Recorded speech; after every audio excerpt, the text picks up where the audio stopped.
Tinlaw ng pinunong amalanhi.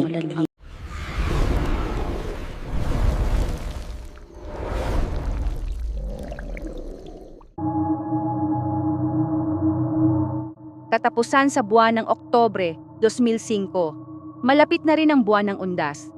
Sa mga sandaling yun, may tatlong matalik na magkaibigan ang muling nagtagpo para sa isang planadong adventure.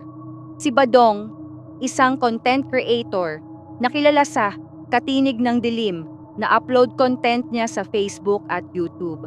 Si Joel, isang athletic at laging handa sa bundok.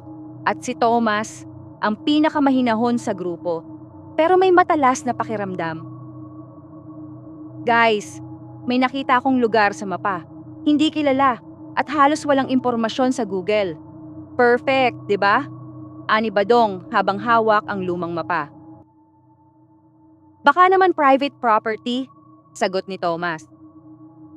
Di mas exciting! Natatawang sambit ni Joel. Walang masyadong pagtatalo. Nagdesisyon silang mag-impake. Kinabukasan, sumakay sila ng van at sinimula ng kanilang biyahe patungong south ng Mindanao. Ayon sa mapa, may 100 patungong baryo ng Gensan, isang lugar na tila nabura sa kasaysayan. Habang papalapit sila, napansin ni Tomas ang kakaibang kabigatan sa hangin. Napapansin niyo ba? Parang mabigat ang paligid. Baka gutom ka lang, biro ni Joel. Pero totoo ang pakiramdam ni Thomas. Habang papalapit sila sa baryo, naging mas makulimlim ang kalangitan. Puro lumang puno ang kanilang nadaanan. Matatangkad, baluktot, at tila ba may matang nakamasid. Pagsapit ng hapon, nakarating sila sa San Roque. Sa unang tingin, payapa at ordinaryo ang lugar.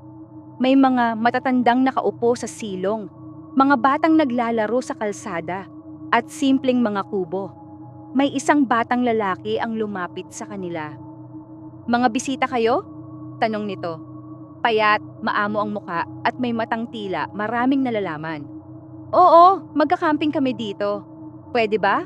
tanong ni Thomas. "Tamang-tama po, tumuloy kayo sa bakanteng kubo sa may bukirin.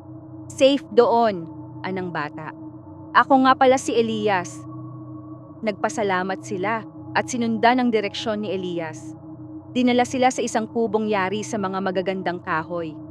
Habang nagpapahinga, napansin ni Thomas ang kakaibang malamig na simoy ng hangin. Sa isang iglap, parang may narinig siyang bulong. Hindi malinaw, pero paulit-ulit. Kinabukasan, lumabas at namasyal. Namangha sila sa mga kakaibang hugis ng puno, tila ba nabaluktot ng isang puwersang hindi maipaliwanag. May mga batong may ukit na simbolo, parang sinaunang sulat. Kinagabihan, nagdesisyon silang mag-vlog. "Yo mga katinig, nandito tayo ngayon sa isang liblib na baryo at may kakaiba akong nararamdaman dito. Watch till the end, baka may mahuli tayong multo," ani Badong habang naka-facecam.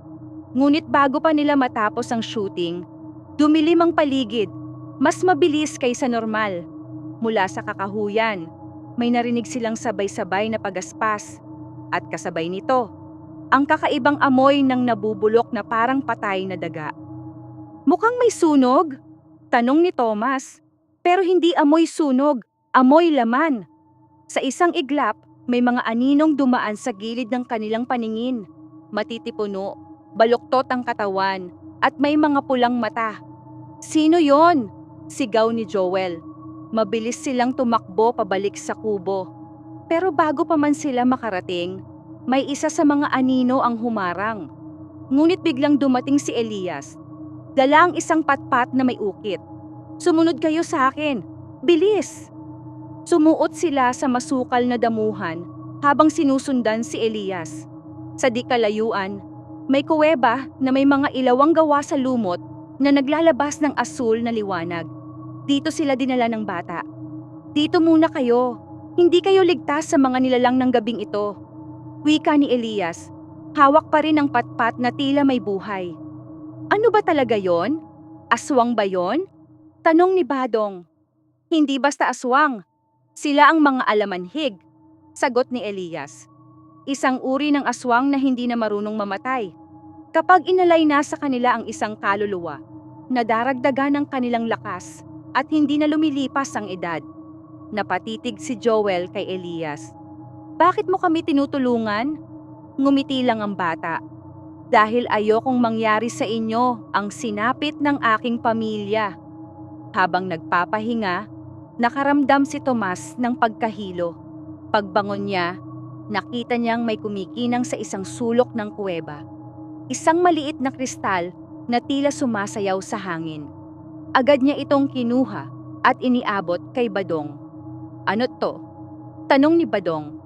Mutya ng hangin, sabi ni Elias, at saka nagpatuloy.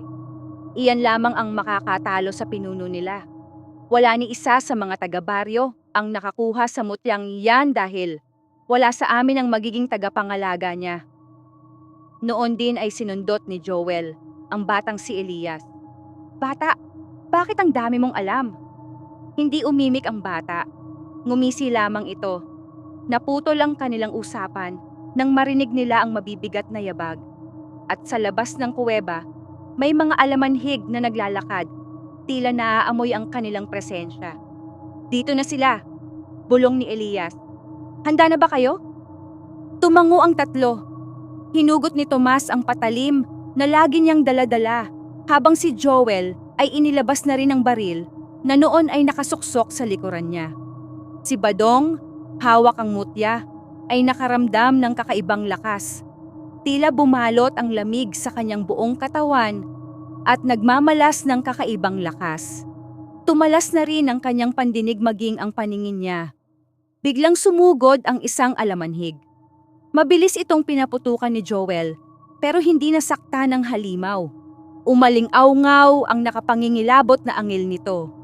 Subalit nang sumugod at idikit ni Badong ang mutya sa katawan ng alamanhig, bigla itong nangisay at unti-unting naabo.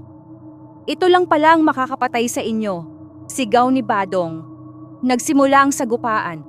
Isa-isang ginamit ni Badong ang mutya habang pinoprotektahan siya ni na Tomas at Joel. Maraming alamanhig ang nabura, ngunit tila walang katapusan ang kanilang pagdagsa, hanggang sa dumating ang isang pamilyar na figura. Tama na ang pagtatago, ani Elias.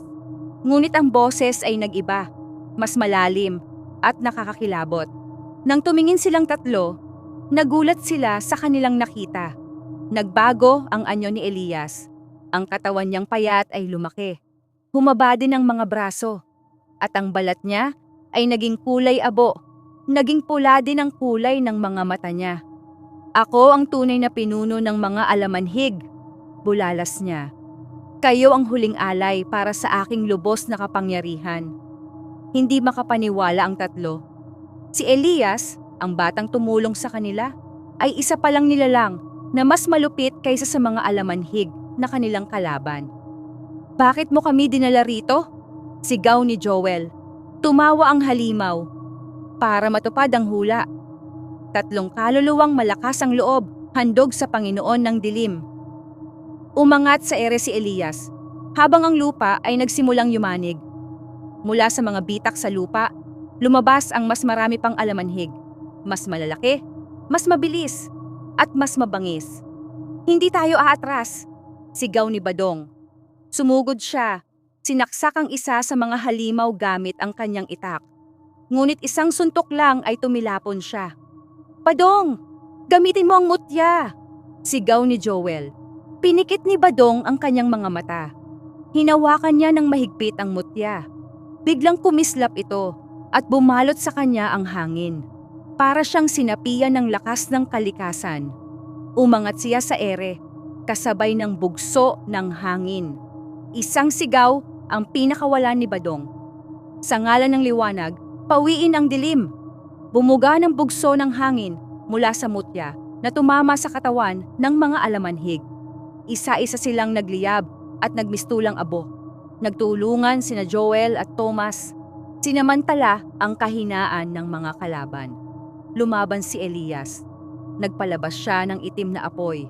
Ngunit tinapat ito ni Badong ng malinis na hangin mula sa mutya. Nagbanggaan ang dalawang puwersa, liwanag at dilim.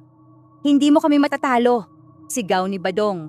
Isang matinding pagsabog ng enerhiya ang sumiklab. Natangay si Elias. Babalik ako, ngunit nalunod ito sa hangin. Ang kanyang katawan ay naglaho, kasabay ng lahat ng alamanhig. Tahimik. Nagsimula ng sumikat ang araw. Ang kuweba ay unti-unting gumuho, ngunit ligtas na silang tatlo. Sa kanilang pag-alis, binalikan nila ang San Roque, ngunit wala na ito. Puro kagubatan. Wala ni isang bakas ng baryo. Naging laman ng mga balita ang vlog ni Badong, ngunit hindi lahat ay naniwala. Para sa iba, ito ay katang-isip. Ngunit sa mga tunay na nakaranas, ito ay paalala na hindi lahat ng gawa ng kalikasan ay dapat mong pakialaman. Dahil may mga nilalang sa dilim naghihintay para kumain.